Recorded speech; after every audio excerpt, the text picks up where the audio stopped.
It was 2001 and I was 41 years old and I found myself pregnant with my third child. I was pretty surprised by this. I had two children already, 14 and 16, and I was not prepared to be pregnant again because I had pretty rough pregnancies. And it was around that time that I found a quote by Joseph Campbell that said, "Sometimes you have to go down into the abyss to find life's little treasures. Where you stumble, there's your treasure." And I was getting ready to go into the abyss. I just didn't know it yet. I had to go to the doctor. She was due in about 7.5 weeks. They did some tests, and within a few minutes, two nurses and an anesthesiologist come rushing into the room and asked me how long it would take my husband to get there, and they wanted to do an emergency C-section in 20 minutes. And I just panicked. They delivered her 25, 30 minutes later. I saw her for 10 seconds and they rushed her to the neonatal ward. And they had put IVs in her head because her veins had collapsed because they were so little and so tiny. And I will never forget that moment. And the despair that I felt turned to determination. And I determined in that moment, looking at that baby that was my baby, that I would climb any mountain. I would do anything to give her the life that she deserved. I did not want her to suffer. And then at about 10 months, Holly decided, for some reason, unbeknownst to me, that she wasn't going to nurse anymore. I had to find alternatives to feed her. And at the same time, my diabetes came back. And when you have diabetes, it makes your blood feel thick and sludgy, and you feel exhausted and tired, and you don't live normally like you should because you don't feel good. I prayed that I would find the wisdom to help my family. It wasn't too long after I prayed that I was in a health food store. And I took two books off of a shelf, and they had this really comfortable chair because I was too tired to stand and read a book. And I grabbed two books off a shelf and sat down to read them. And one of the books opened to a page on kefir. And I had never heard of kefir. I didn't know what it was, but I was kind of intrigued, so I read about it.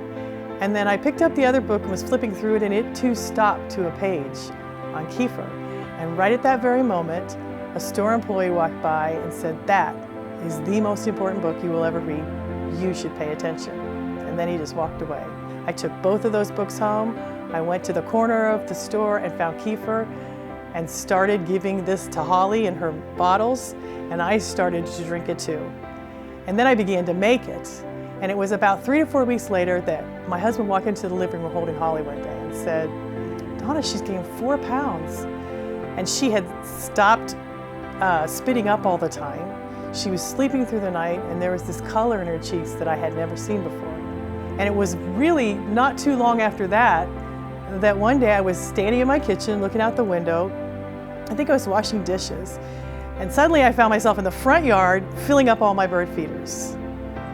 And that moment, it was as if my whole world shifted because I felt so good. It was a sense of well-being. It was a sense of joy. It felt so good to me, and I didn't know what had happened to me. My blood sugars had normalized. My blood pressure was normal, and this joy came over me. I didn't know what had happened to Holly and me, but this strange drink called kefir had changed us so dramatically, and I was going to find out what it was all about. And so I started researching that, and I discovered what kefir was and the things that it could do. It helps us digest our food. It protects us and builds up our immune system. It repairs the damage to our DNA. It makes serotonin in the gut and sends it straight to our brain to make these chemicals that feel so good. And of all the things that happened to me, I couldn't believe that the answers that I was seeking, the wellness that I wanted for my family, came to me in the form of food. My daughter Macy, who had terrible problems with her stomach and was allergic to everything, her stomach healed. She lost all of those allergies. She can eat anything now. And I saw this in my friends. I saw some of my friends not need the asthma medication they were taking and their special medication to get rid of heartburn. And constipation was going away, and ulcers were going away, and people's blood sugars were lowering, and it just kept growing and growing and growing. I want to help you because life is not worth living the way I was living. It has such meaning and such joy every day when you feel good. You can change the world. And I thought maybe I could help somebody along the way because I receive so much help. It has made all the difference in my life, and it means so much to me to share with others what has changed my life. Life really is a wonderful journey.